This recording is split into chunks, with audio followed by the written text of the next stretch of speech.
Hello hello, कौन? Fire है मैं। अबे फायर है तो मैं क्या करूं? चल अपना नाम बोल, नाम। पुष्पा। अबे ये कैसे फ्लावर वाला नाम रखा है तूने?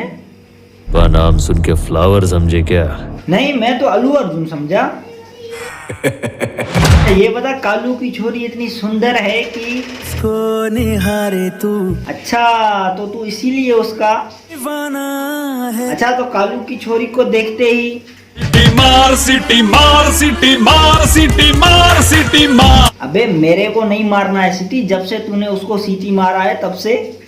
सारा जमाना है मेरे पीछे। वैसे कालू की छोरी का नाम क्या है?